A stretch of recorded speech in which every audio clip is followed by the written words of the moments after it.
So earlier I told you about who surrogates are, the psychology of surrogates, and I promised that you would meet a real life surrogate later, and we actually have two real life surrogates. So what? Well, so we're going to hear from each of our surrogates, and what they're going to tell their story, and then I think that. I'm going to open it up to questions because I think people like to hear directly from them and ask them questions and whatnot. So, I'm going to have Kelly start. This is Kelly and then Tessa. I'm going to have Kelly talk first, and then Tessa can tell your story a little bit, and then we'll open up. You don't have to get up because your mics probably work. You'll see. Testing. Anybody? Oh, there we go. Something's happening. That works. Okay. Try the I'm also a teacher, yeah, so I'll be those okay. both work. Yeah, this one. Yeah. Hold on a second. And I'm going to stay up here. Thank and you. I may ask you. Sure. Okay, so quick of who I am, what I'm doing here. My name is Kelly, like Kim said. I have been a gestational surrogate 3 times. I carried a set of identical twins, a set of just fraternal twins, and then a singleton. Let's see, when I signed up to be a surrogate back in 2007, well actually, reverse, 2006, I went through Growing Generations. I basically just kind of Googled like surrogacy for gay dads because I knew that I wanted to work with a gay couple. And Growing Generations came up, and so I started to go through the application process. And they had asked me, well, are you thinking about having any more kids of your own? And I'm like, I'm thinking about it. And one of the things they said was, well, you never know what can happen. So you might want to finish your family first and then come forward with us later. And so that's what I did. So I went ahead and had my 3rd child. And then once I was done weaning him from breastfeeding, I'm like, let's do this thing. So I got back in touch with them, or actually I guess they got back in touch with me because every few months they'd be like, are you still on board? Are you still thinking about doing this? And I'm like, oh yeah. And so I did that. I never thought that I'd do it more than one time. It was one of those things where it's like something I always wanted to do. And then once I was, in the delivery room and one of the dad's moms is bawling and hugging me about making her son a father and her a grandmother, I was like hooked. So I was just like, this is amazing. And it also helps that I had a really great relationship with my IPs. And so I thought, the second time going in, well, it'll probably be a little bit different. But that was, it worked really great for me too. It was different in the fact that we didn't talk as much. Where like my first one, even to this day, the girls are, gosh, what are they now? They'll be 6 in November. And I'm known as Auntie Kelly, and I see them probably like 4 times a year. My second set of twins, they don't know who I am, like that. They don't know that they were in my belly with me or whatnot, but I get to see them, whenever I was in LA, and now they live in New York. So I just got to see them in April. And so they turned 4 in October. And then my last one, I did international, which was my couples from Australia. And that was another thing that I said I didn't want to do because I thought I had this thought that we weren't going to have a good relationship because they were so far away, and that really wasn't the case. Between texting and Skype and talking on the phone and kind of visiting back and forth, we've had a great relationship. And Alexander just turned 2 in June, so I've had a great experience with it. And now it's like, I've kind of aged out a bit, so now I just kind of help other women come to surrogacy because, I can't have all gay babies everywhere, so I need some help. I need help, so I need to make sure. That's what my dad said. He's like, you don't have to, help everyone, right? I'm like, I know. So anyway, that's me. Okay. I'm Tessa. I started surrogacy back in 2004 after having my own children, just like you, my own 3. And I actually answered an ad in the Penny Saver. It was Meryl Rosenberg's ad. And that's how I started that involved. And I had a little girl for the first couple. And then through her also I had a set of twin boys for another couple. And these were all local to me, Virginia, Baltimore.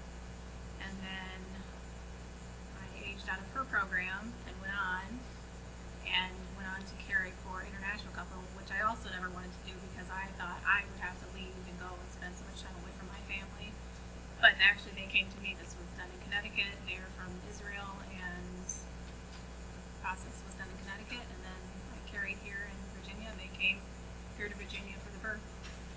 which went well, but the paperwork was a while. It took about 2+ months for them to leave the country. Oh, wow. I had them come early because I thought I would deliver early, but I actually ended up delivering full term. So they were here a whole month early just waiting. And then it took them a whole month or more, maybe 6 weeks to get all the paperwork in order and get back. And I'm still in contact with all of them, unfortunately. And then I even aged out of them, but I'm still planning to carry, hopefully for a single mom, a 4th journey, which is in contract phase right now, and she's local. Okay. Well, there you got it. Questions for the surrogates? Great.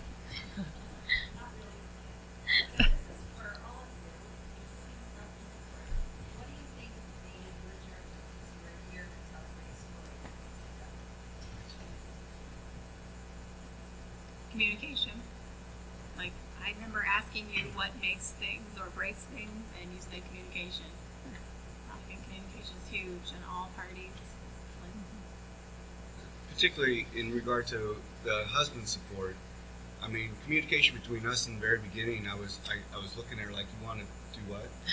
And then later, that actually helped me in communication with the intended parents, because I found the husband was always off to the side, just left alone for the intended mother. And then I seemed to hook up extremely well with those husbands.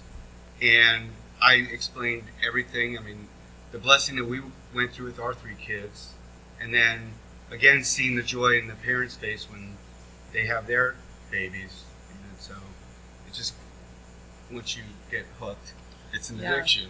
You just love the joy that you get to bring to others.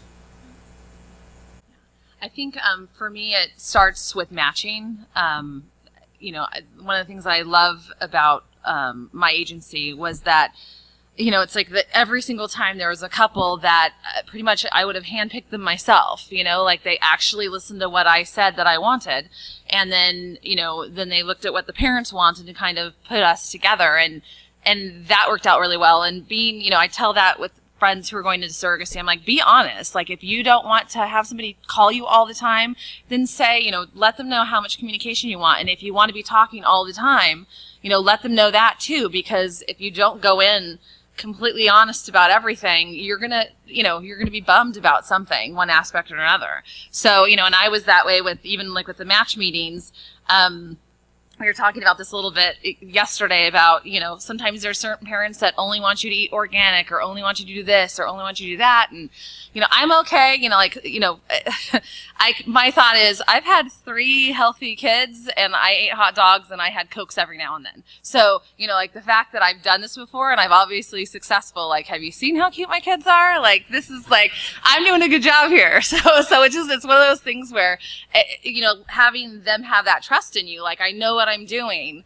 Like, let me, do that for you. And then of course, if there was an issue, letting them know, like, just let me know. Of course the agency is there too, if there's if you can't talk it out yourself, but I don't think I ever had, an issue with any of that. And I think that, like what you said about, the partner support and things like that, I think sometimes people are more intrigued by, who lets their partner do this sometimes, where, like I said, I knew before I even got married that I wanted to do this. So, anybody who ever, married or after that dated me knew that this was who I am and this is what you're getting. So, yeah. Questions? No questions for the living surrogates in front of you. And I have some too, but... What was the hardest thing that you had to deal with?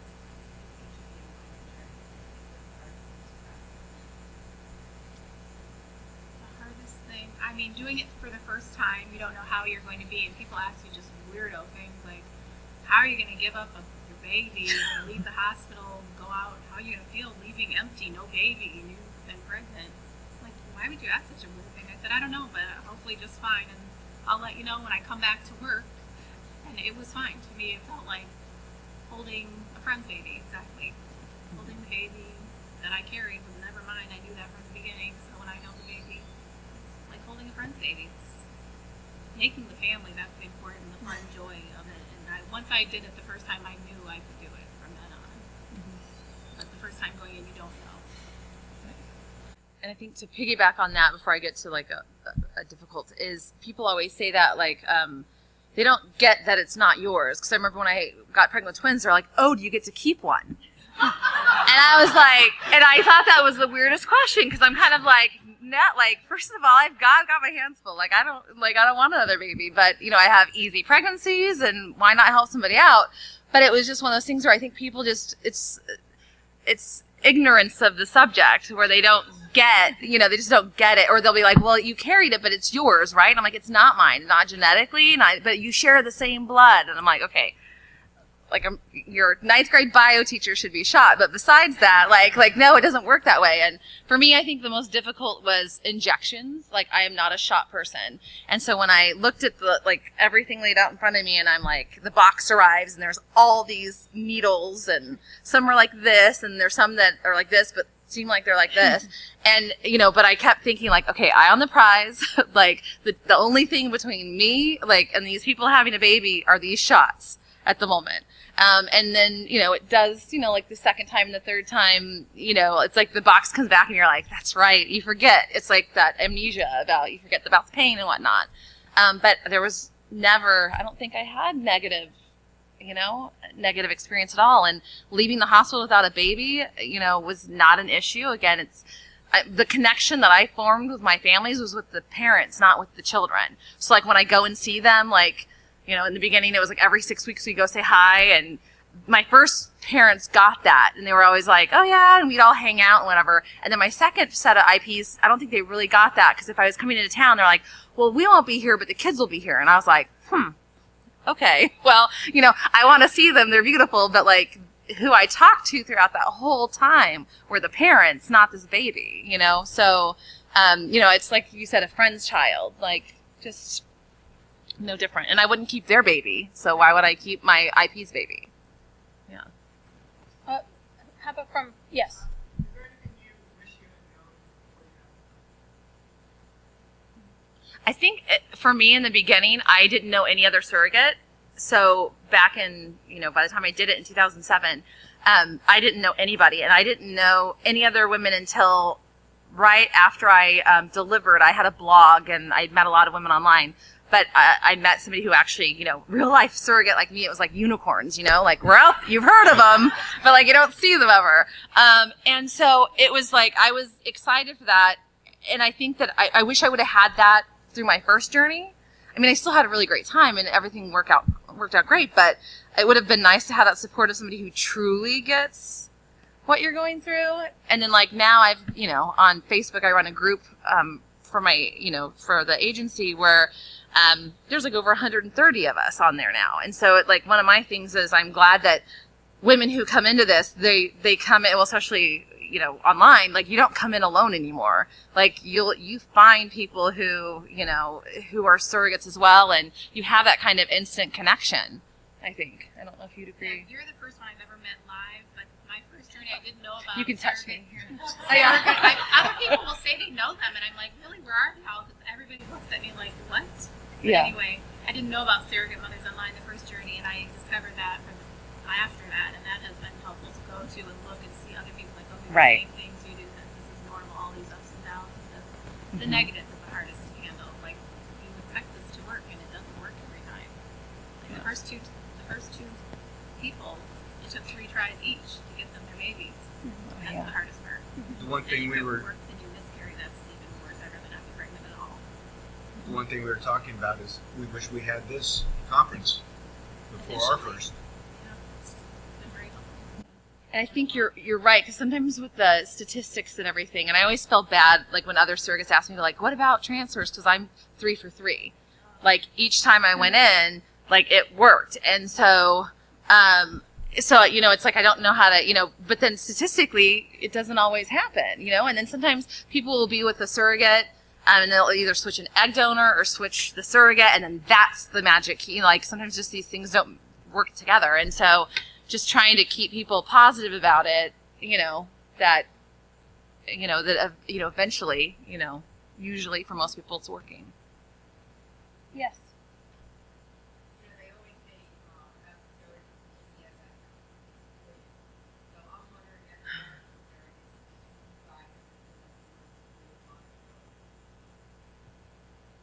do you want to like jump in on you? I actually don't believe. I mean, I understand about this whole exploitation, but in America, I don't know.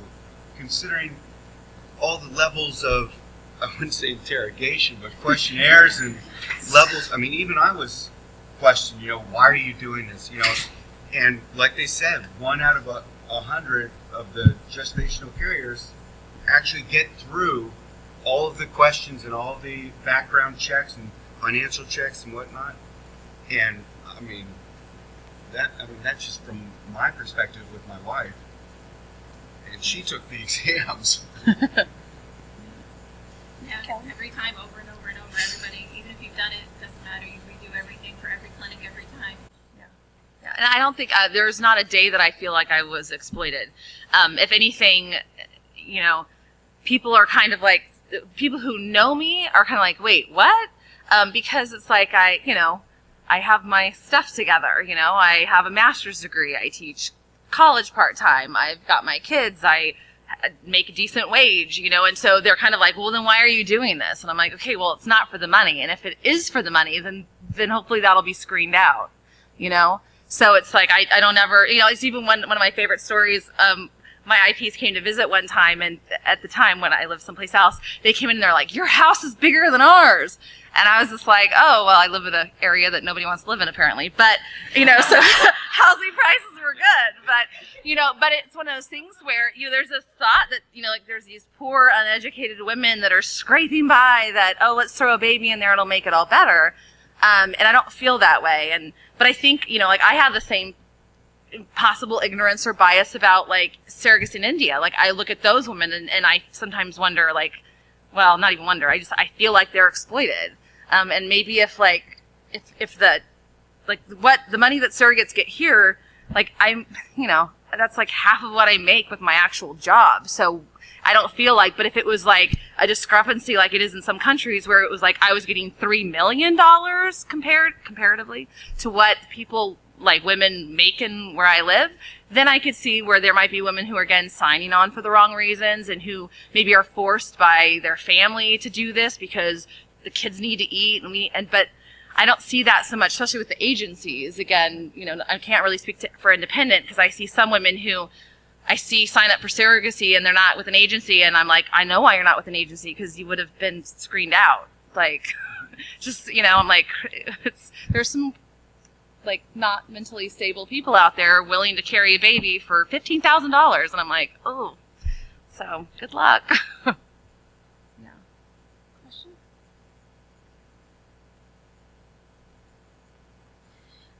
Can you guys talk about, you know, I've done a research project. I have a study on surrogates and egg donors that is in the process of being published. And one of the findings, we specifically were looking at why do surrogates do this and what do they get out of it.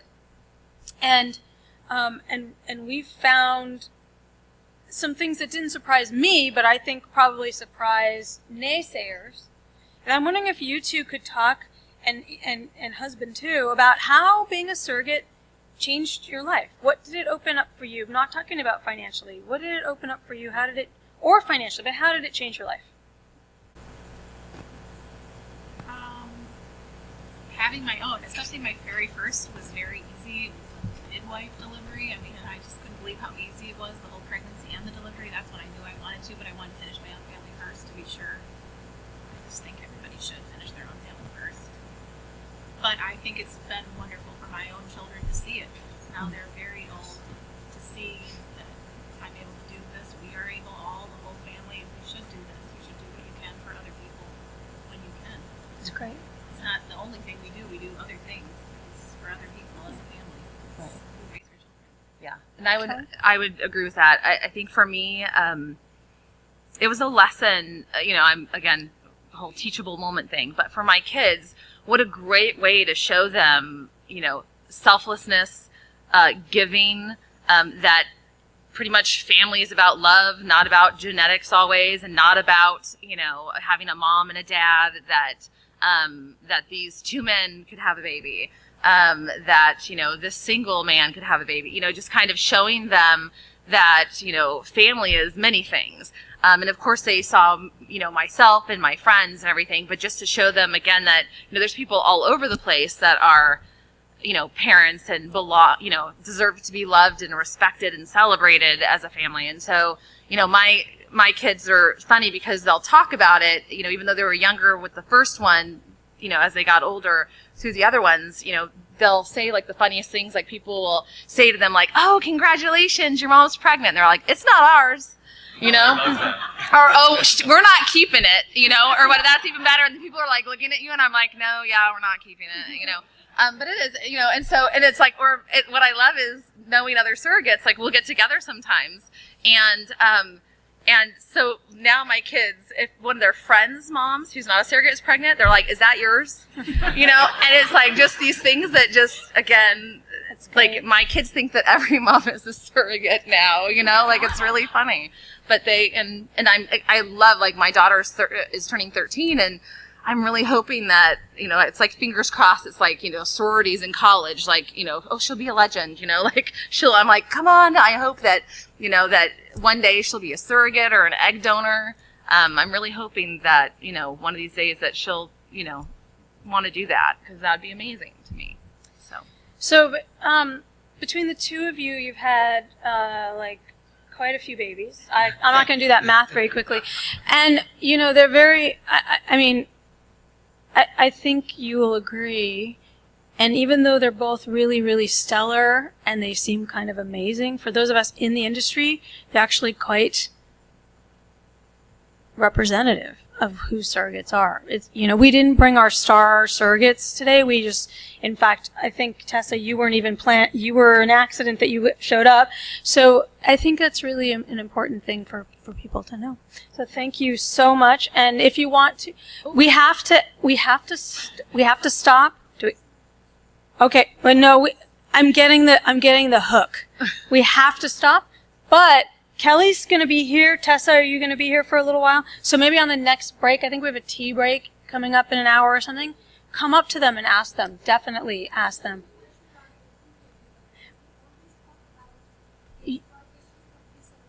Yeah.